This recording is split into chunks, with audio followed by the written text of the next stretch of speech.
We're not going to pit maneuver a Vespa or anything like that, but we knew that it probably wasn't going to end with him getting away. There you have it, a low-speed chase still ended with a moped driver face planting into the pavement. Now, we first told you about this last night. This chase with speeds topping out at 23 miles per hour. Now, only on Fox 4, we have the video of one of the slowest pursuits you'll ever see that covered a lot of terrain. The chase went through neighborhoods, down major roads, and through multiple parks. Fox 4's Dave DeMarco is live at the Clay County Sheriff's Office tonight with the video you won't want to miss. Dave, you've had a bit of a night. You spoke to the suspect? Yeah, we did, and he declined an interview saying that he didn't want his face on camera, but he was caught on multiple dash cameras in that chase that went on for about 10 minutes.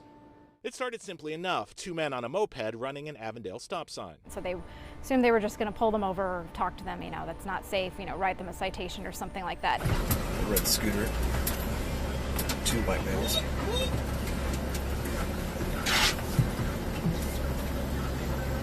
Stop, actually. But soon the Clay County deputy would figure out the men weren't stopping and were attempting to outrun them. We're still going east on Cates. Speeds are 21. You heard that right, speeding up to 21 miles per hour.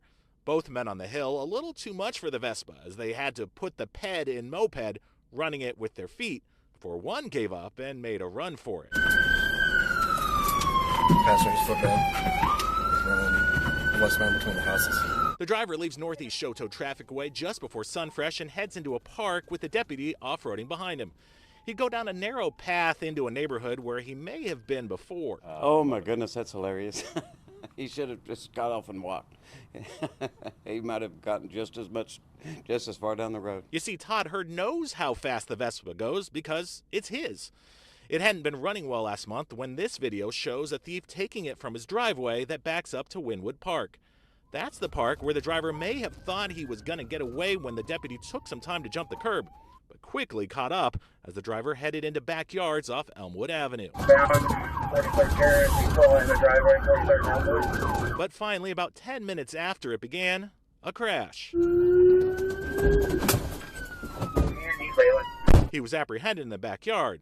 Lucky for him. Ultimately, the speeds did not raise to the limit of being able to charge him for the pursuit because it wasn't fast enough. But he still could face charges for resisting arrest and drug paraphernalia found in the Vespa's compartment. It's pretty funny, yes, it is.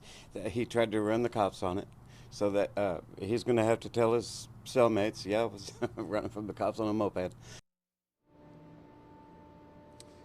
Once again, though, I can confirm he is not in custody tonight. In fact, he was just in the past hour hanging out in the very same park where he had led deputies on that chase through. We also are not naming the suspect or showing his booking photo right now, as he's not been officially charged. Meanwhile, as for the Vespa owner, he says he was happy to see our post and see that his Vespa had been recovered, albeit wrecked. But unfortunately, right now, he'd have to pay about $550 to get it out of the tow lot, which is probably more than it's worth.